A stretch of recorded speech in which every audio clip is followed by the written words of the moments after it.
بندہ اپنی صفات میں ناقص ہے. بندے کا دیکھنا اتنا ناقص، یہ دائیں دیکھے اسے بائیں نظر نہیں آتا، آگے دیکھے تو پیچھے نظر نہیں آتا، اوپر دیکھے تو نیچے نظر نہیں آتا. اگر دن کی روشنی میں اسے نظر آتا ہے تو رات کی تاریکی میں نظر نہیں آتا. جبکہ اللہ رب العزت کا دیکھنا اتنا کامل ہے، کالی رات ہو، کالی چٹان ہو، اس کے اوپر اگر کالی چیونٹی بھی چل رہی ہو، اللہ تعالیٰ اس کو بھی چلتا ہوا دیکھتے ہیں. انسان کا سننا اتنا ناقص ہے کہ اگر یہ فون پہ کسی سے گفتگو کر رہا ہو اور قریب میں کوئی دو اور انسان بھی آپس میں گفتگو کریں تو یہ ڈسٹرب ہوتا ہے. اسے کہنا پڑتا ہے کہ جی آہستہ بولیں، مجھے بات سمجھ نہیں آ رہی. جبکہ اللہ رب العزت کا سننا اتنا کامل ہے کہ حضرت آدم علیہ السلام سے لے کر قیامت تک آنے والا آخری انسان، مرد، عورت، بچے اور بوڑھے، سب کے سب اگر ایک میدان میں جمع ہو جائیں اور ایک وقت میں اللہ رب العزت کے اپنی من مرضی کی دعائیں مانگیں، اللہ تعالیٰ اس پر قادر ہے کہ سب کی الگ الگ دعا کو سن لے. اور اس کے خزانے اتنے بڑے ہیں کہ اگر سب کو ان کی من مرضی کے مطابق عطا بھی کر دے تو اس کے خزانوں میں اتنی بھی کمی نہیں آتی. جتنا سوئی کو سمندر میں ڈبو کر نکالیں تو سمندر کے پانی میں کمی آتی ہے. ہم لوگ تو اللہ رب العزت کی تعریف کا حق بھی ادا نہیں کر سکتے. ہمارے پاس وہ علم نہیں، وہ معرفت نہیں، وہ الفاظ نہیں کہ جن کے ذریعے ہم اللہ رب العزت کی تعریف کر سکیں. کائنات میں سب سے زیادہ فصاحت اور بلاغت رکھنے والی ہستی حضرت محمد مصطفیٰ احمد مجتبیٰ صلی اللہ علیہ وسلم نے ایک موقع پر خود ہی یہ فرما دیا، اللہم لا احصی ثناء علیک انت کما اثنیت علی نفسک. اے اللہ، میں آپ کی تعریفوں کا احاطہ نہیں کر سکتا، آپ ایسے ہی عظیم ہیں جیسے آپ نے اپنی تعریفیں خود فرمائی. اللہ تعالیٰ نے تعریف کیا فرمائی؟ ارشاد فرمایا، قل لو کان البحر مدادا لکلمات ربی لنفد البحر قبل ان تنفد کلمات ربی ولو جئنا بمثلہ مددا. اے محبوب، آپ فرما دیجئے اگر ساری دنیا کے سمندروں کا پانی سیاہی بن جاتا اور اس سیاہی سے تیرے رب کی تعریفیں لکھنی شروع کی جاتی، سیاہی تو ختم ہو جاتی، تیرے رب کی تعریفیں کبھی ختم نہ ہوتی. بلکہ ایک اور موقع پر تو ایک قدم بڑھ کر بات کی.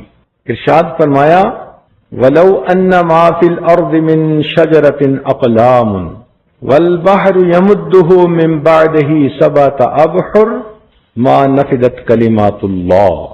اگر ساری دنیا کے درختوں کی قلمیں بنا دی جاتی اور جتنا سمندروں کا پانی ہے اتنے 7 سمندر اور لائے جاتے، ان قلموں سے اور اس سیاہی سے تیرے رب کی تعریفیں لکھنی شروع کی جاتی تو ایک وقت آتا یہ قلمیں ٹوٹ جاتی، یہ سیاہی ختم ہو جاتی، تیرے رب کی تعریفیں کبھی بھی ختم نہ ہو. تو جو اتنی عظمتوں والا پروردگار ہے اس کے خزانوں کا کیا کہنا. اس کے بالمقابل ہم اپنے آپ کو دیکھیں، کتنے بے بس اور کتنے بے کس. اللہ تعالیٰ نے بات کھول دی. ارشاد فرمایا، یا ایھا الناس انتم الفقراء الی اللہ. اے انسانو، تم سب کے سب اللہ تعالیٰ کے محتاج ہو. واللہ هو الغنی الحمید. تو جب انسان محتاج ہی ٹھہرا تو پھر محتاج کو ہمیشہ غنی سے مانگنا ہوتا ہے. اس مانگنے کا نام دعا ہے. لہذا ہر مرد اور عورت کو دعا مانگنے کا فن آنا چاہیے. یہ بھی ایک ترکیب ہے جو سیکھنی پڑتی ہے، ایک انداز ہے جو اپنانا پڑتا ہے. اللہ والوں نے ایسے اللہ رب العزت سے دعائیں مانگی کہ ان کو پڑھ کے دل خوش ہو جاتا ہے. نبی علیہ الصلوۃ والسلام نے ایسے ایسے الفاظ کے ساتھ دعائیں مانگی کہ جس سے رحمتوں کے دروازے خود بخود کھلتے چلے جاتے ہیں. آج چونکہ رمضان مبارک کی آخری مجلس ہے، اس لیے اس میں دعا ہی کے عنوان پر کچھ باتیں عرض کرنا مقصود ہے. امید ہے کہ آپ دل کے کانوں سے سنیں گی اور آئندہ اپنی نجی یا اجتماعی دعاؤں میں اس کے مطابق دعائیں مانگنے کی کوشش کریں گی۔ نبی علیہ الصلوۃ والسلام نے ارشاد فرمایا، الدعاء مخ العبادہ، دعا عبادت کا مغز ہے، یعنی دعا عبادت کا مکھن ہے، نچوڑ ہے۔ اس سے دعا کی اہمیت کا اندازہ لگانا چاہیے۔ ایک حدیث پاک میں فرمایا، الدعاء هو العبادہ، کہ دعا مانگنا ہی عبادت ہے۔ ہم مخلوق سے تو مانگ لیتے ہیں اپنی ضرورتوں کے مطابق، لیکن ہمیں اپنے خالق سے مانگنا نہیں آتا۔ جس کو یہ مانگنا حاصل ہو گیا اس کو بڑی سعادت نصیب ہو گئی۔ ذرا غور فرمائیے، مخلوق سے مانگنے میں اور اللہ رب العزت سے مانگنے میں کچھ بنیادی فرق ہیں۔ پہلا فرق تو یہ ہے کہ اگر مخلوق سے آپ کوئی چیز بار بار مانگیں تو وہ آپ سے ناراض ہو جائے گا۔ ایک دفعہ مانگی چیز دے دی، دوسری دفعہ مانگی دے دی، تیسری مرتبہ بوجھ محسوس کیا، چوتھی مرتبہ نہ بول دیا اور پانچویں مرتبہ ملنا ہی بند کر دیا۔ تو مخلوق کے ساتھ یہ معاملہ کہ اگر اس سے بار بار مانگیں تو وہ تعلق ہی توڑ دیتے ہیں۔ کہتے ہیں جی کہ اس بندے کو تو ہر وقت مانگنا ہی کا کام ہے، جبکہ اللہ رب العزت کا یہ معاملہ ہے، ایک دفعہ مانگو وہ دیتے ہیں، دو دفعہ مانگو وہ دیتے ہیں، تین دفعہ مانگو وہ دیتے ہیں، جتنی دفعہ مانگو اتنی دفعہ دیتے ہیں۔ بلکہ جو بندہ ہر چیز اللہ سے مانگے، ہر حال میں اللہ سے مانگے، اللہ تعالیٰ اسے اپنے دوستوں میں شامل فرما لیتے ہیں۔ فرماتے ہیں یہ میرا وہ بندہ ہے جو میرے غیر سے کچھ مانگتا ہی نہیں۔ قربان جائیں اس پروردگار کی رحمتوں پر کہ اگر کوئی اسی ہی سے مانگتا ہو، اسی کو قرآن و حدیث میں اللہ کا ولی کہا گیا۔ آپ کئی مرتبہ گاڑی پہ سفر کر رہی ہیں، میاں گاڑی چلا رہے ہیں، آپ فرنٹ سیٹ پہ بیٹھی ہیں، اتنے میں ریڈ لائٹ کے اوپر گاڑی رک گئی۔ اب مانگنے والا کوئی آ گیا تو اس نے سائیڈ گلاس جو تھا اس کو ناک کرنا شروع کر دیا۔ آپ کے میاں نے اسے کہا معاف کر دو، مگر یہ مانگنے والے بھی بڑے مستقل مزاج ہوتے ہیں۔ اس نے پھر کھٹکھٹایا، وہ کھٹکھٹاتا رہا، گاڑی آگے جا نہیں سکتی تھی کہ ریڈ لائٹ ہے، مجبوری ہے، کھڑے ہیں، اور وہ بھی کھٹکھٹائے جا رہا ہے۔ ایسے میں آپ نے اپنے میاں سے کہا کہ اس کو کچھ دے دیں۔ اب میاں نے سوچا کہ چلیں دے دیتا ہوں، تو اگر وہ جیب سے کچھ نکال کے دے گا تو بہت غصے کی نگاہیں اس مانگنے والے پہ ڈالے گا، جیسے مجبور ہو کے کچھ دیا اور غصے سے اس کو دے کے کہتے چلا جا۔ تو مخلوق اگر دیتی بھی ہے تو غصے میں آ کے دیتی ہے۔ قربان جائیں اس اللہ رب العزت پر کہ جب بھی اللہ رب العزت سے بندہ مانگے اللہ تعالی بہت رحمت کے ساتھ دیتے ہیں، وہ غصے کے ساتھ نہیں دیتے، ہمیشہ پیار کے ساتھ دیتے ہیں۔ مخلوق سے مانگنے میں یہ بھی مسئلہ کہ امیر آدمی سے تھوڑا مانگو تو وہ ناراض۔ اب کسی مجمع میں آپ کسی امیر سے کہیں جی کہ مجھے ایک پینی چاہیے، وہ کہے گا آپ نے میری بےعزتی کر دی۔ اور کسی غریب سے کہیں کہ جی مجھے $1 ملین چاہیے تو وہ ناراض، کہے گا پتہ نہیں اس نے سمجھا ہوا کیا ہے۔ تو امیر سے کم مانگو تو وہ ناراض، غریب سے زیادہ مانگو تو وہ ناراض۔ مگر اللہ رب العزت کا معاملہ اور ہے، اس سے بندہ زیادہ مانگے تو بھی وہ پیار سے دیتا ہے، تھوڑا مانگے تو بھی دیتا ہے، حتیٰ کہ جوتے کا ٹوٹا ہوا تسمہ بھی رب سے مانگے اللہ تعالیٰ وہ بھی پیار سے عطا فرما دیتے ہیں۔ مخلوق کی ایک بات یہ بھی ہے کہ اگر دن میں ان کے دروازے کھلے ہیں تو رات کے وقت تو ان کے دروازے ہی بند ہو جاتے ہیں، مگر اللہ رب العزت کا معاملہ اور ہے۔ لا تأخذہ سنۃ ولا نوم، نہ اس پروردگار کو نیند آتی ہے نہ اونگ آتی ہے، وہ اس سے بلند و بالا ہے، اور اس کے دروازے 24 گھنٹے اس لیے کھلے رہتے ہیں کہ معلوم نہیں کس وقت میرا کون سا بندہ میرے در پر مانگنے کے لیے آئے تو میری رحمت کے دروازوں کو بند نہ پائے۔ اس لیے رابعہ بصریہ کہا کرتی تھی اے اللہ دن چلا گیا، رات آ گئی، دنیا کے بادشاہوں نے اپنے دروازے بند کر لیے، ایک تیرا دروازہ کھلا ہے، اللہ میں تیرے دروازے سے تیری محبت کا سوال کرتی۔ پھر مخلوق کا ایک یہ بھی مسئلہ کہ جن سے ہم مانگنے جاتے ہیں وہ خود ہی ہماری طرح محتاج ہوتے ہیں، اپنے بکھیڑے لے کے بیٹھے ہوتے ہیں، میں نے اتنی پیمنٹ کرنی تھی، میرا کنٹینر رک گیا اور میری پیمنٹ ریلیز نہیں ہوئی اور میری ڈیل مکمل نہیں ہوئی، تو وہ چاہتے بھی ہیں کہ ہم مدد کریں تو حالات کی وجہ سے مدد کر نہیں سکتے کہ خود پھنسے ہوئے ہوتے ہیں، خود بھی محتاج ہوتے ہیں۔ مگر اللہ رب العزت کی ذات پہ قربان جائیں، وہ ایسا پروردگار ہے کہ جس کو ہمیشہ اپنے بندوں کو دینا ہے، اس کو بندوں سے لینا نہیں، جو کسی کا محتاج نہیں جبکہ سارے کے سارے اس کے محتاج ہیں۔ مخلوق میں دیکھا کہ اگر کسی کو اللہ تعالیٰ اقتدار دے دے، مال دے دے، تو اپنوں کو نوازتے ہیں، جنہوں نے الیکشن میں فیور کی ہوتی ہے، پارٹی میں ساتھ دیا ہوتا ہے، ان کو نوازنے کی کوشش کرتے ہیں، اور جو مخالف ہوتے ہیں ان کے تو منہ سے نوالا بھی کھینچنے کی کوشش کرتے ہیں۔ تو یہ دنیا کا دستور ہے، اپنوں کو نوازو اور جو مخالف ہیں ان کو محروم کرو۔ اللہ تعالیٰ کا معاملہ عجیب ہے، اس دنیا کے اندر اللہ رب العزت فقط ماننے والوں کو، ایمان والوں کو ہی نہیں عطا فرماتے، بلکہ جو اس کے باغی ہوتے ہیں، کافر ہوتے ہیں، مشرک ہوتے ہیں، منافق ہوتے ہیں، وہ پروردگار جہاں وفاداروں کو دیتا ہے، دنیا میں ان غداروں کو بھی عطا فرما دیتا ہے، ان کو بھی اولادیں دیتا ہے، ان کو بھی عزتیں دیتا ہے، صحت دیتا ہے، سکون دیتا ہے، سبحان اللہ۔ بلکہ سچ کہوں کہ اپنوں کو تو دال ساگ پہ راضی کر دیتا ہے، اور ان غیروں کو تو دنیا میں سونے چاندی کی چمک بھی عطا فرما دیتا ہے۔ اس لیے کہا کہ مجھے اگر ایمان والوں کے پھسلنے کا ڈر نہ ہوتا تو میں تو ان کافروں کی چھتوں کو، سیڑھیوں کو سونے کا بنا دیتا، اس لیے کہ اس مال و دولت کی میرے نگاہ میں مچھر کے پر کے برابر بھی حیثیت نہیں ہے۔ مخلوق کے ساتھ ایک یہ بھی معاملہ کہ اگر کسی سے کچھ لینا ہو تو اس سے تعلق بنا کے رکھنا پڑتا ہے، اور وہ بھی دیکھتا ہے کہ یہ میرے لیے کیا لایا۔ تو جس دفتر میں جاؤ، جہاں جاؤ، پوچھا جائے گا کیا لائے ہو۔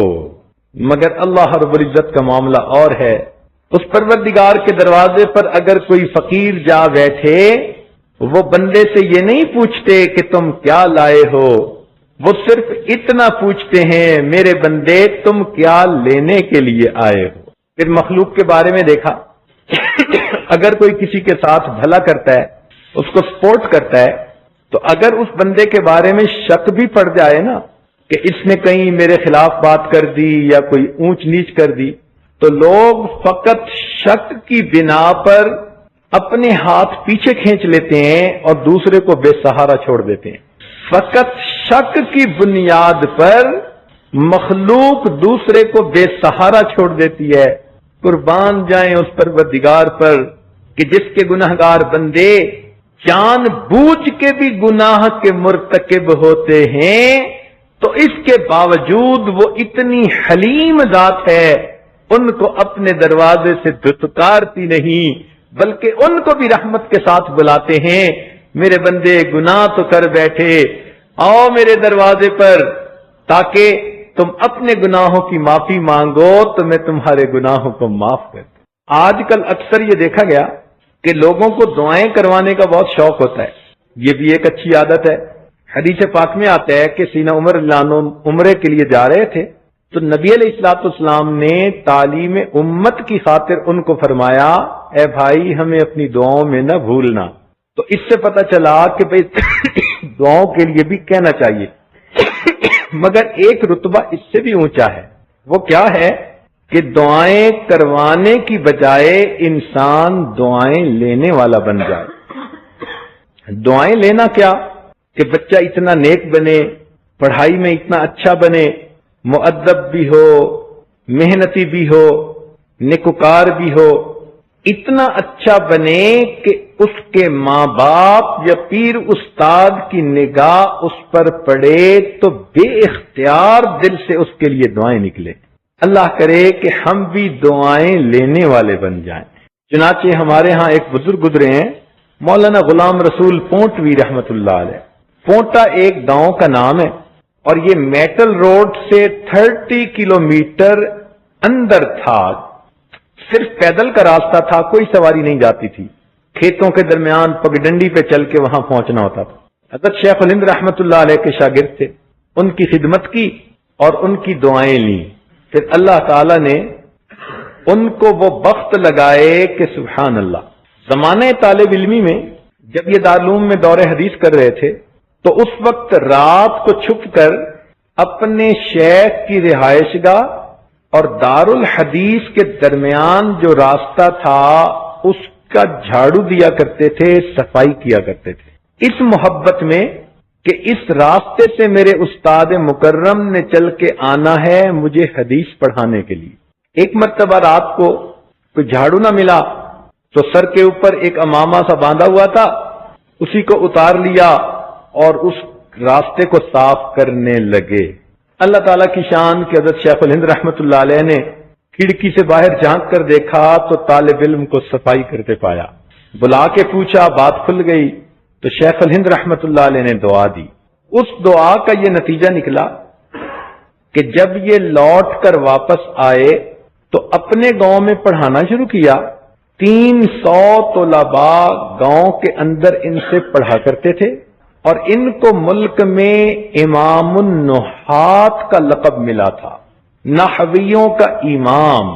فرمایا کرتے تھے کہ اگر پوری دنیا سے شرح جامی کو ضبط کر دیا جائے، یہ ایک کتاب ہے، اگر پوری دنیا سے شرح جامی کو ضبط کر دیا جائے اور پھر کوئی طالب علم غلام رسول کے پاس آ کر کہے کہ حضرت مجھے اس کی ضرورت ہے، میں اس کتاب کو اس کے متن اور حاشیے کے ساتھ دوبارہ لکھوا سکتا ہوں.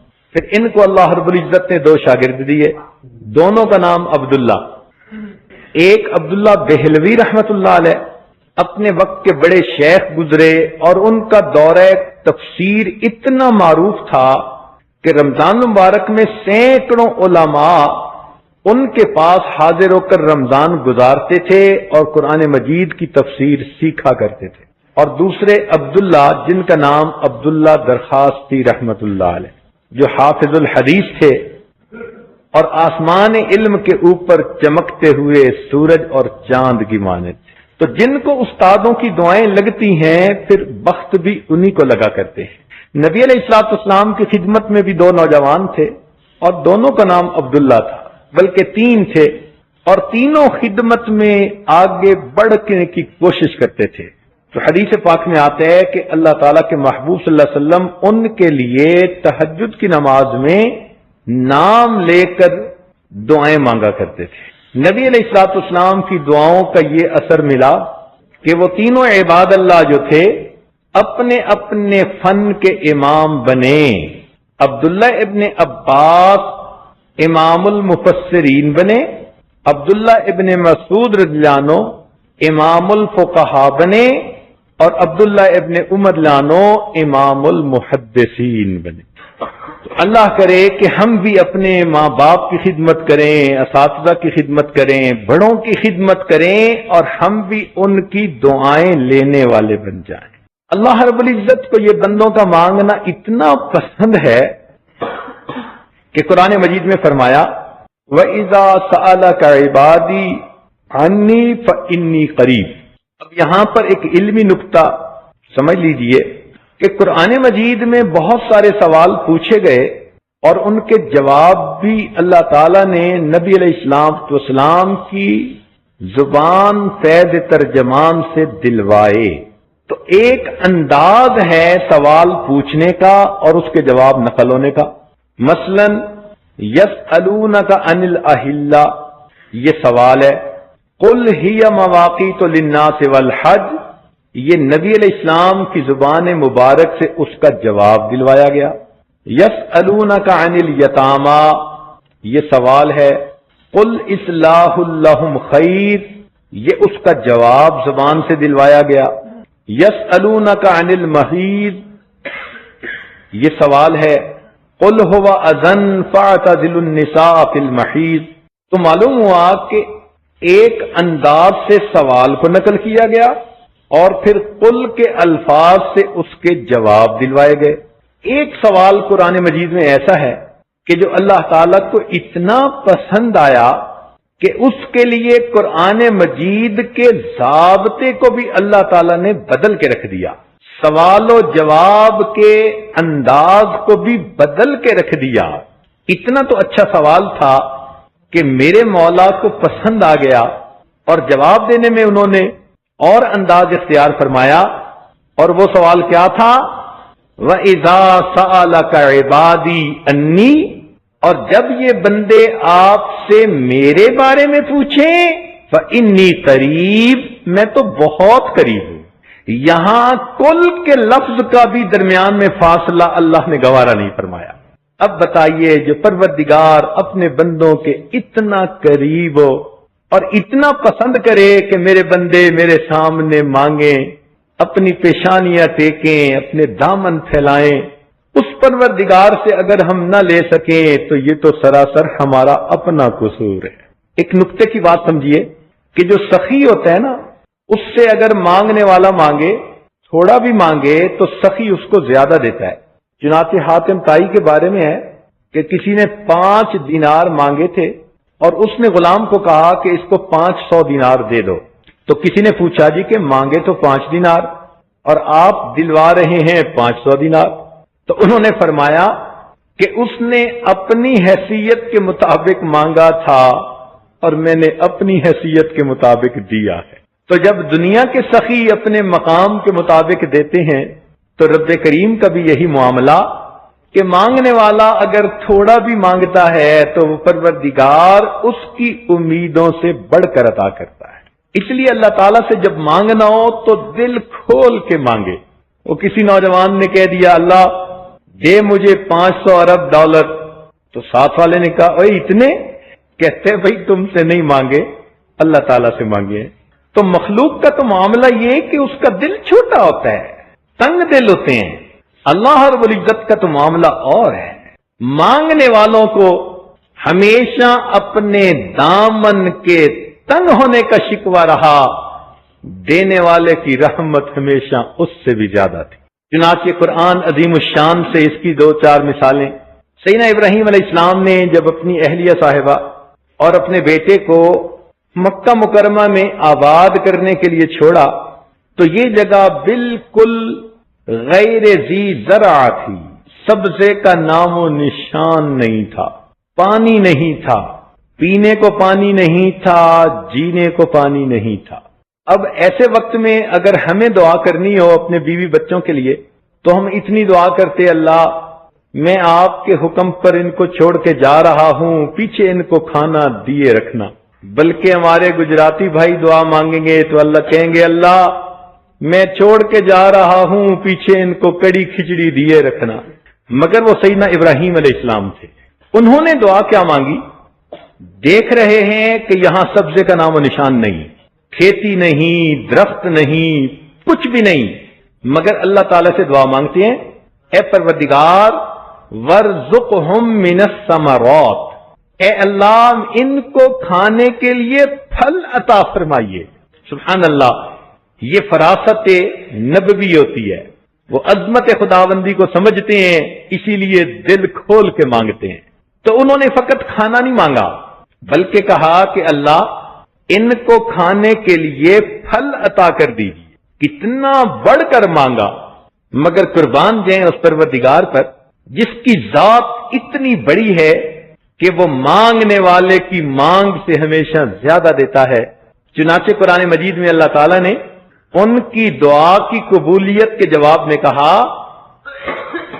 کہ یہ جگہ ایسی ہے یجبا الیہ ثمرات کل شیء، حالانکہ عام طور پر تو ثمرات اشجار پر ہوتے ہیں، درختوں پہ ہوتے ہیں، مگر اللہ تعالیٰ نے یہاں ثمرات الاشجار نہیں فرمایا بلکہ کہا یجبا الیہ ثمرات کل شیء، ہر چیز کا ثمر یہاں پہنچے گا۔ اب کھیتی کا ثمر سبزیاں، درختوں کا ثمر ان کے پھل، اور فیکٹریوں کے ثمر ان کے بنے ہوئے پروڈکٹ۔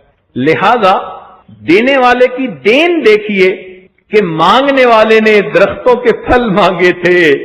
میرے مولا کتنے عظیم داتا ہیں، فرماتے ہیں یجبا الیہ ثمرات کل شیء، ہر چیز کا ثمر ابراہیم اس جگہ پر میں پہنچا دوں گا۔ آج دنیا میں جہاں بھی کوئی چیز بن رہی ہے آپ دیکھیں وہ مکہ مکرمہ میں آپ کو اویلیبل ہوتی ہے۔ اور تو اور انسانوں کا ثمر ان کی اولاد ہوتی ہے۔ قرآن مجید میں اس کو دل کا ثمر کہا گیا کہ ماں باپ کے دل کا پھل ہوتا ہے اولاد۔ تو لوگ آج اس ثمر کو بھی وہاں بھیجنے کے لیے بےتاب، دعاؤں کے لیے آتے ہیں، اور جی دعا کرو میرے بچے کا سعودی عرب میں کام بن جائے۔ سبحان اللہ، میں حیران ہوتا ہوں کہنے والے کے کہنے پر، واہ میرے مولا، درختوں اور کھیتیوں کے پھل تو کیا پہنچے، انسان بھی اپنا پھل وہاں پہنچانے کے لیے بےتاب ہوتے۔ بی بی آسیہ جو فرعون کی بیوی تھی ایمان لے آئی۔ فرعون نے اسے کہا کہ دیکھو میں نے پوری قوم میں سے تمہارے حسن و جمال کی وجہ سے تمہیں اپنی بیوی بنایا، اور میں تمہیں بہت چاہتا ہوں، تم پیچھے ہٹ جاؤ، موسیٰ علیہ السلام کے پروردگار پہ ایمان نہ لاؤ۔ وہ اللہ کی بندی ایمان کی حلاوت کا مزہ چکھ چکی تھی، کہنے لگی کہ نہیں، میں نے جو کلمہ پڑھا سوچ سمجھ کے پڑھا۔ اس نے کہا میں تمہیں اپنے گھر سے محل سے نکال دوں گا اور ذلیل و رسوا کروں گا۔ اس نے کہا جو آپ کرتے ہیں وہ آپ کریں، میں اپنے موقف سے پیچھے نہیں ہٹوں گی۔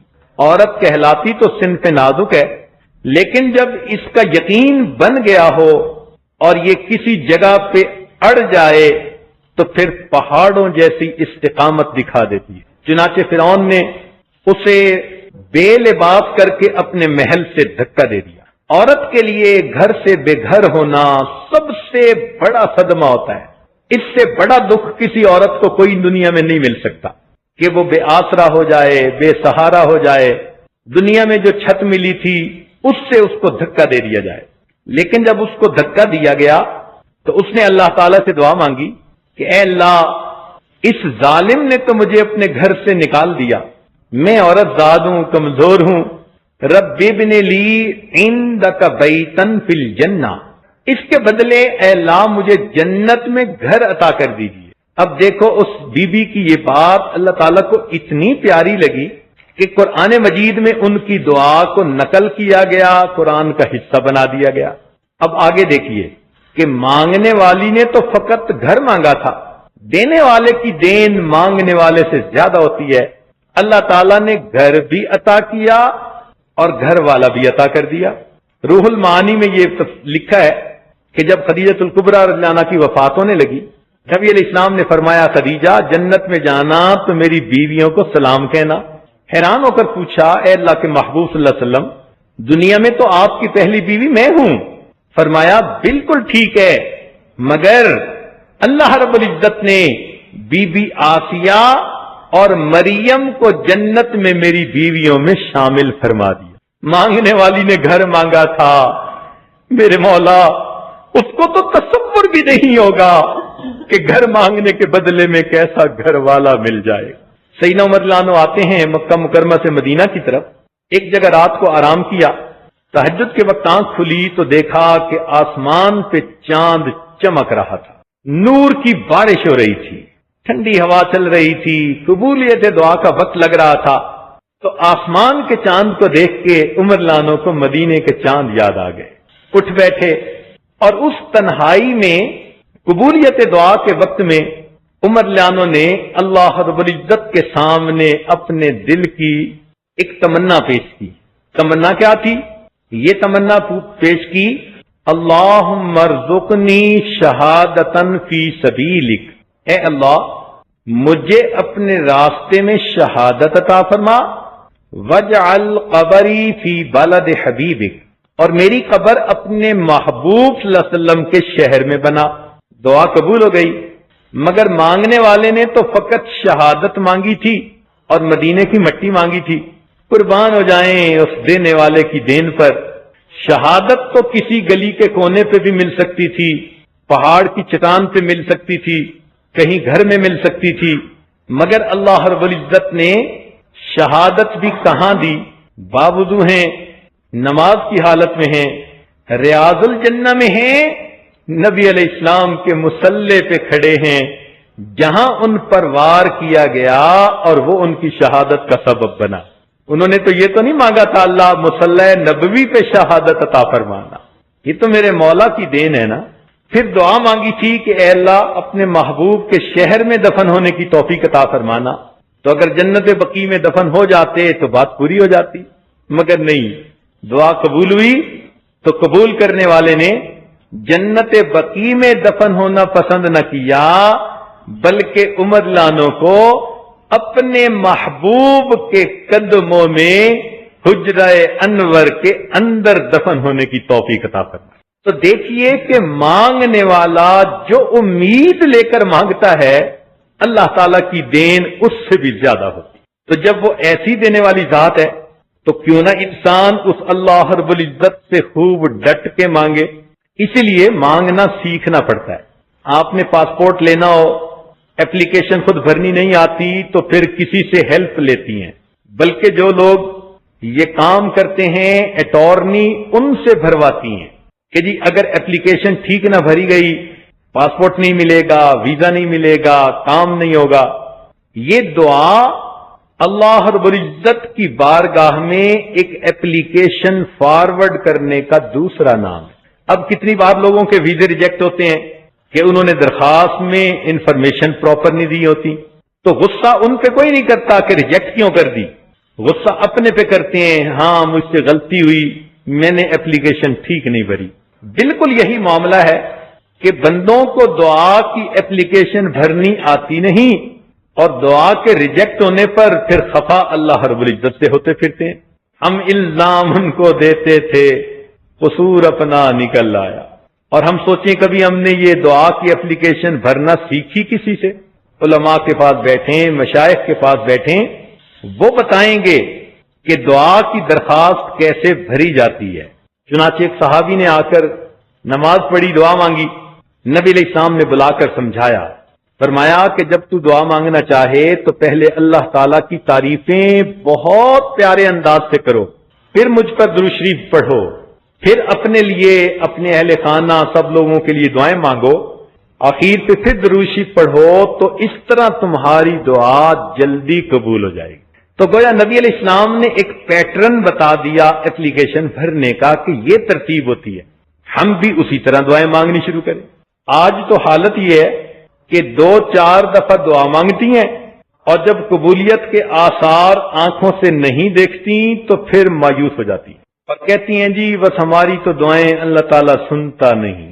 او اللہ کی بندی، ان ربی لسمیع الدعاء، میرا پروردگار دعا کو سنتا ہے، مگر وہ کسی کا ماتحت نہیں کہ جو سنے اس حکم کو پورا کرے۔ دعا دعا ہوتی ہے، فریاد ہوتی ہے، حکم نہیں ہوا کرتا۔ آپ بھول گئیں، آپ گھر کے نوکر کو جو کام کہتی ہیں وہ اور حساب ہے۔ اور کئی عورتوں کو تو دیکھا کہ 2-4 دفعہ دعا مانگی نہیں قبول ہوئی تو دعا ہی مانگنا چھوڑ دیتی ہیں، اللہ سے روٹھی پھرتی ہیں۔ ہمیں ایک خاتون نے فون پہ بتایا کہ جی میں تو بس اب دعا مانگنی چھوڑ دی۔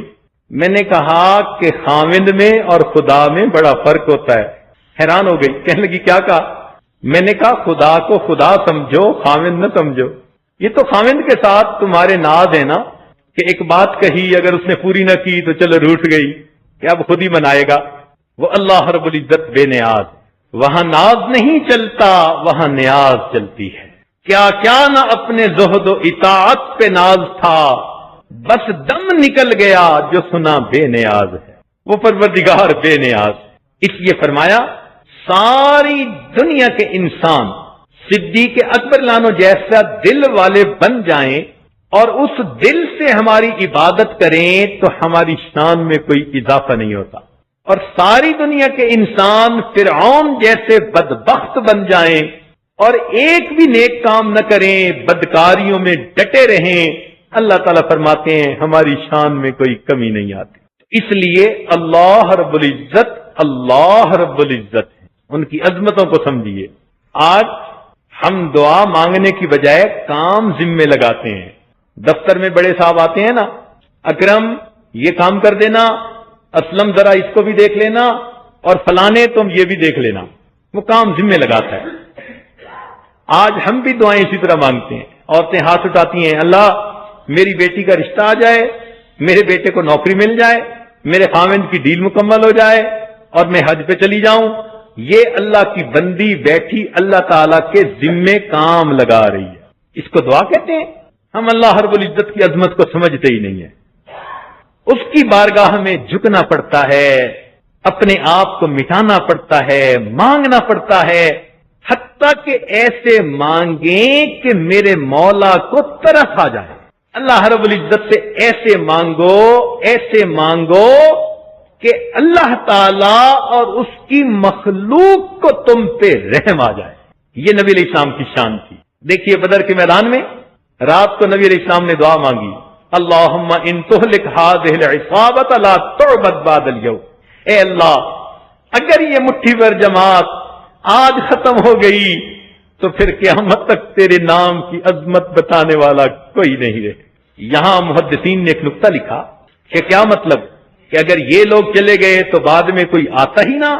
تو انہوں نے فرمایا ہاں، نبی علیہ السلام نے اپنے آپ کو بھی اسی جماعت میں شامل کر کے فرمایا اگر یہ جماعت ختم ہو گئی اللہ پھر قیامت تک تیری عظمت سکھانے والا کوئی نہیں آئے۔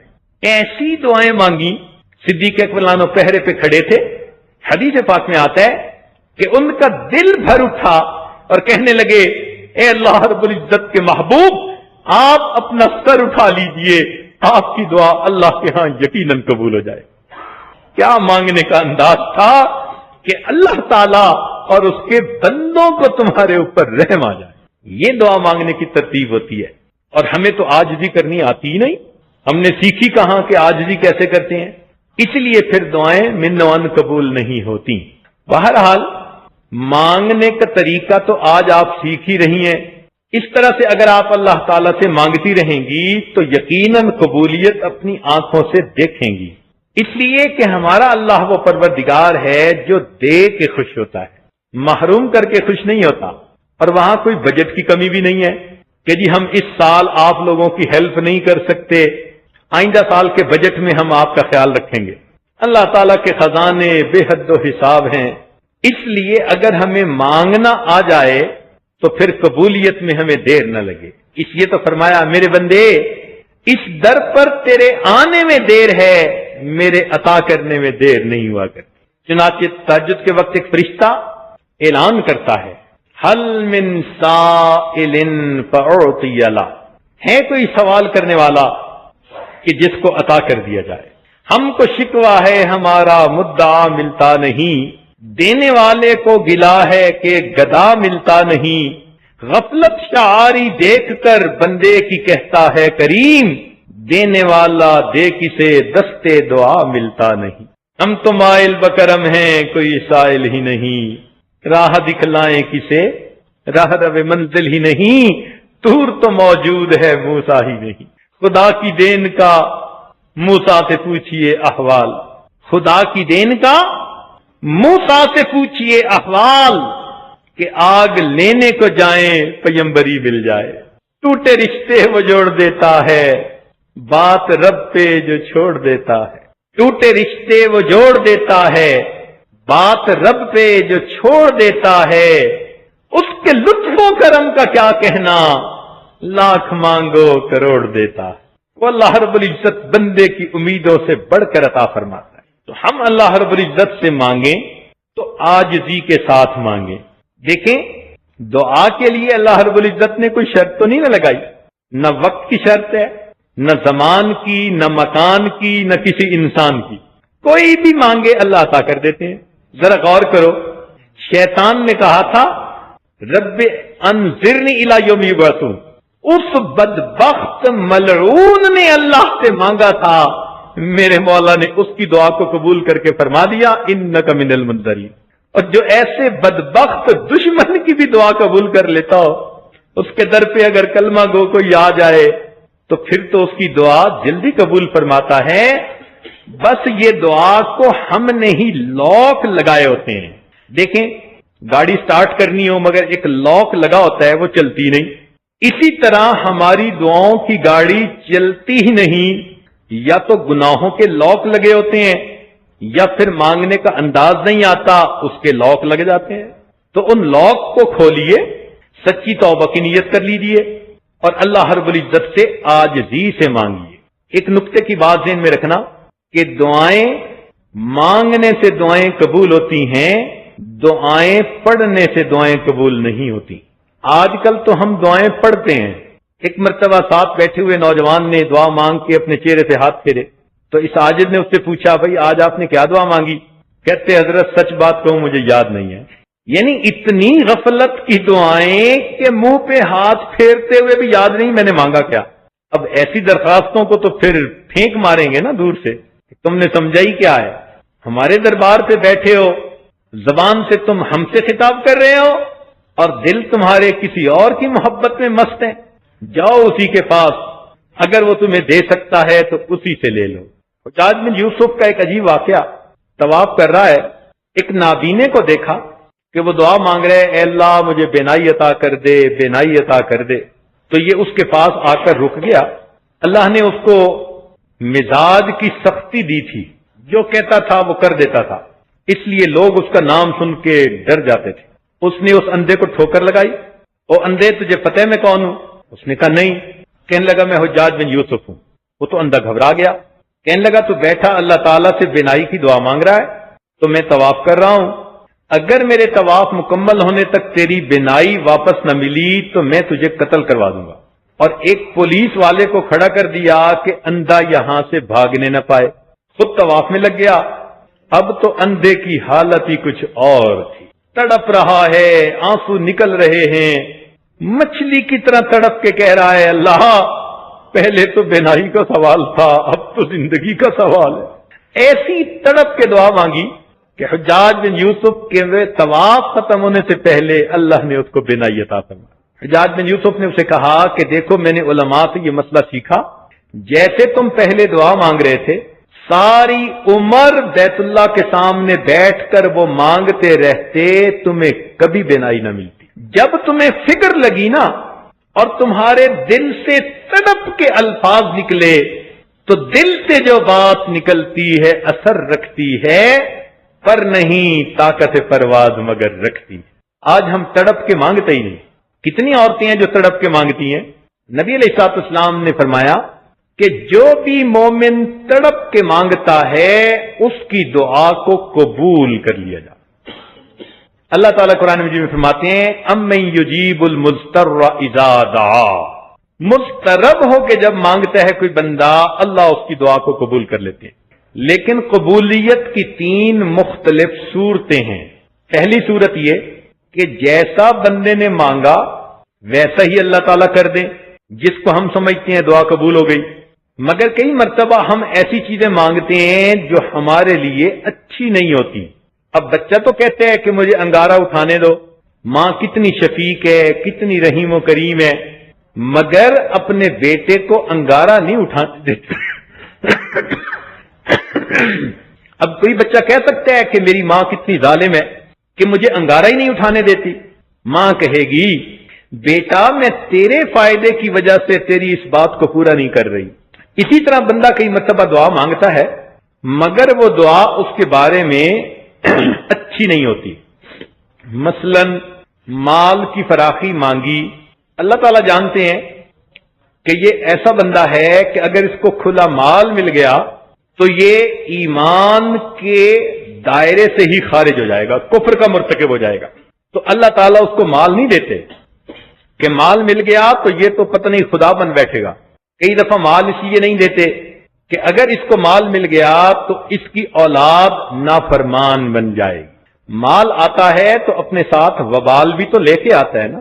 تو ہم مانگ رہے ہوتے ہیں اپنے حساب سے. حدیث پاک میں آتا ہے کہ کچھ لوگ ایسے ہوتے ہیں ان کو اگر ان کے ضرورت سے زیادہ رزق مل جائے تو وہ اتنے غافل بن جائیں کہ اللہ کے در کو ہی بھول جائیں. تو اللہ ان کو بس ضرورت کے مطابق دیتا رہتا ہے تاکہ یہ میرے در پر لگے رہے. اور کچھ ایسے بندے ہوتے ہیں کہ اگر اللہ تعالیٰ ان کو رزق کی کمی دے تو وہ مایوس ہو کے پیچھے ہٹ جائیں. جیسے کچھ لوگوں کے کاروبار میں ذرا کمی آتی ہے تو جو دروازہ سب سے پہلے وہ چھوڑتے ہیں وہ خدا کا ہوتا ہے. بھئی آپ نماز پڑھنے نہیں آتے، اور جی کچھ کاروبار میں پریشانی ہے، ٹھیک ہو گئی تو میں انشاءاللہ آؤں گا. تو ایسی بھی طبیعتیں کچھ لوگوں کی ہوتی ہیں. تو اللہ تعالیٰ ایسے لوگوں کو دیے رکھتے ہیں تاکہ یہ میرے بندے میرے در پر آ کر میری عبادت کرتے رہیں. تو کسی کے ساتھ یہ سلوک، کسی کے ساتھ وہ سلوک، لیکن جس کے ساتھ جو سلوک بھی کرتے ہیں اس کے حق میں وہی فائدے مند ہوتا ہے. اب لڑکی دعا مانگ رہی ہے، اے اللہ فلان جگہ میرا رشتہ ہو جائے، اس لیے کہ وہ لڑکا بڑی محبتیں جتاتا ہے اور بڑا ہی وہ قربان ہوتا پھرتا ہے. تو یہ سمجھتی ہے بیچاری کہ بس میرا آئیڈیل یہی ہے. اب اس کے لیے نفلیں بھی پڑھ رہی ہے، تلاوتیں بھی کر رہی ہے، اور اللہ والوں سے پوچھ کے وظیفے بھی کر رہی ہے، اور پتہ نہیں کیا کیا جو ہے وہ نظریں بھی مان رہی ہے. جب اتنا کر کے بھی وہاں رشتہ نہیں ہوتا تو پھر دل ٹوٹتا ہے.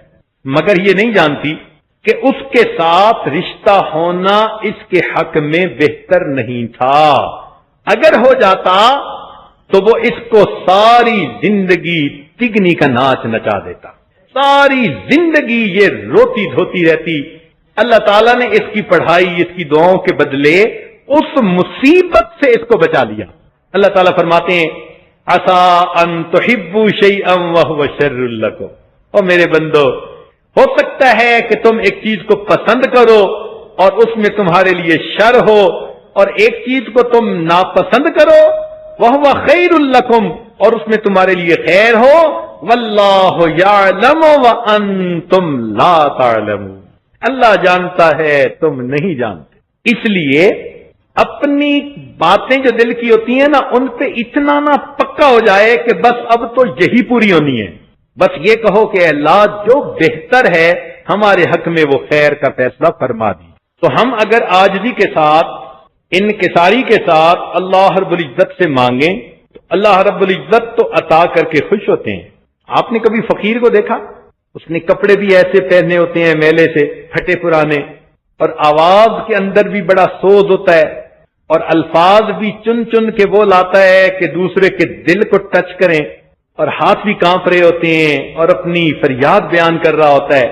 غور کیا کریں کہ جس نے 1 روپے کا سوال کرنا ہو وہ اگر اتنی عاجزی سے سوال کرتا ہے تو جس نے اللہ رب العزت سے اللہ کو مانگنا ہو اس کو کتنی عاجزی سے سوال کرنا چاہیے.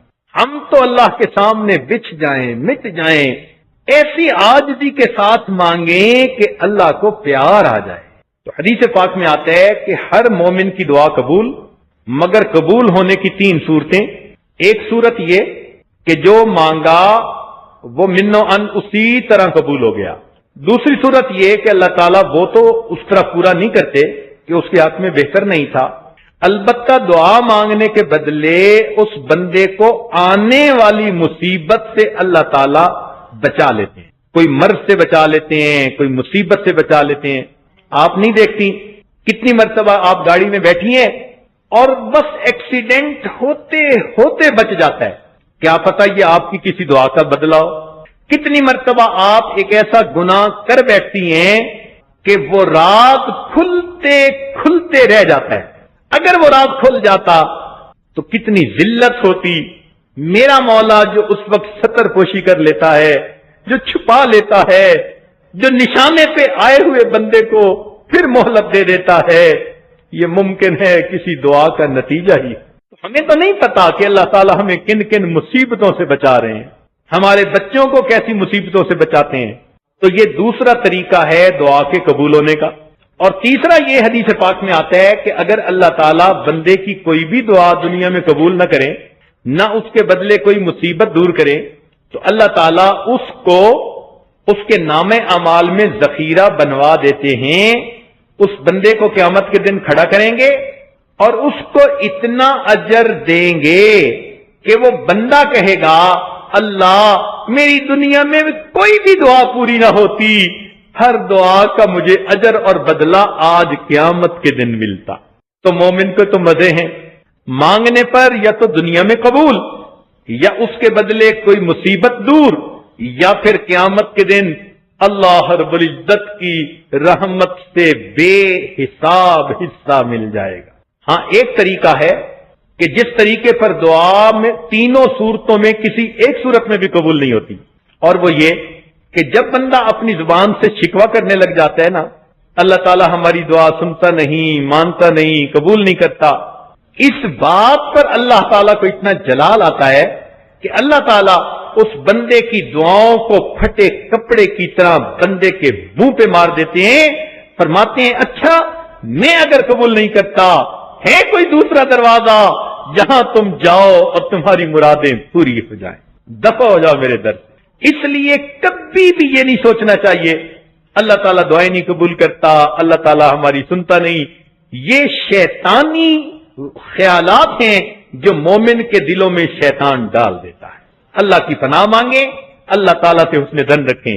ایک بات یاد رکھنا کہ سخی مانگنے والے کو کبھی انکار نہیں کرتا کہ وہ پبلک کے سامنے کہہ سکے جی میں نے روپیہ مانگا تھا سخی صاحب نے دیا نہیں. وہ کسی سے بات سننا پسند بھی نہیں کرتا. یاد رکھنا اللہ رب العزت سخیوں کے وہ داتا ہیں. کل قیامت کے محشر میدان میں وہ کسی بندے سے یہ سننا گوارا نہیں کریں گے اللہ میں نے تیرے در سے مانگا تھا تو نے مجھے دیا نہیں. وہ اپنی شان میں ایسی بات پسند کرتے